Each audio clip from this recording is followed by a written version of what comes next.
നമ്മൾ കോണ്ടാക്ട് ചെയ്ത ടൈമിൽ തന്നെ ഈ ലൈവ് ഇവർ ഒരുപാട് തെളിവുകളുള്ളൊരു ലൈവാണ് ഞങ്ങൾ കളഞ്ഞത് ഞങ്ങൾക്കറിയാം. പക്ഷേ ഞങ്ങളെ കുട്ടീൻ്റെ ഒരു സാധനം ഉള്ളതുകൊണ്ട് തന്നെ ഞങ്ങൾക്കത് കളയൽ വളരെ ഇമ്പോർട്ടൻ്റ് ആയിരുന്നു. അല്ലെങ്കിൽ ഈ വ്യക്തികൾ നമ്മളോട് പറയായിരുന്നു, നമ്മൾ ഈ കുട്ടീൻ്റെ സാധനം ഇടുന്നുണ്ടെന്ന് പറഞ്ഞാൽ നമ്മളെന്ത് പറയും, നിങ്ങൾ പേഴ്സണലി നമുക്കത് തന്നോളൂ, നമ്മൾ അതിനുള്ള ആക്ഷൻ എടുക്കുക. പക്ഷേ അത് പബ്ലിക്കിൽ വരുത്തണ്ട എന്നുള്ളതുള്ളൊരു നെഗോസിയേഷനിൽ നമുക്ക് എത്തായിരുന്നു.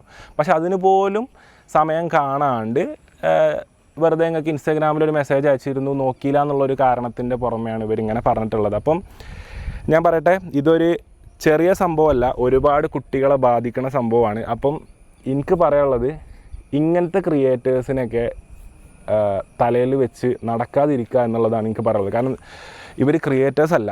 അപ്പോൾ ബേസിക്കലി ഇവർ ചെയ്ത് കൂട്ടിയ കാര്യങ്ങൾ എല്ലാ തെളിവുകളും ഞങ്ങളെ കയ്യിലുള്ളതിൻ്റെ ഒരു ധൈര്യത്തിലാണ് ഞങ്ങൾ സംസാരിച്ചുകൊണ്ടിരിക്കുന്നത്. അത് എവിടെ വേണമെങ്കിലും ഹാജരാക്കാൻ ഞങ്ങൾ റെഡിയാണ്. ഓരോന്ന് ഹാജരാക്കി കൊടുത്ത് തുടങ്ങിയും ചെയ്തിട്ടുണ്ട്. അപ്പം ഇതന്നെ, ഇനി കൂടുതലൊന്നും സംസാരിച്ച് കാര്യങ്ങൾ പറയണില്ല. അപ്പോൾ ഈ കേസിനെ കുറിച്ച് ഞാൻ എപ്പോഴും പറയലുണ്ട്, എന്ത് സംഭവം വന്നാലും ഞാനൊരു വീഡിയോയിൽ പറഞ്ഞു നിർത്താറാണ്.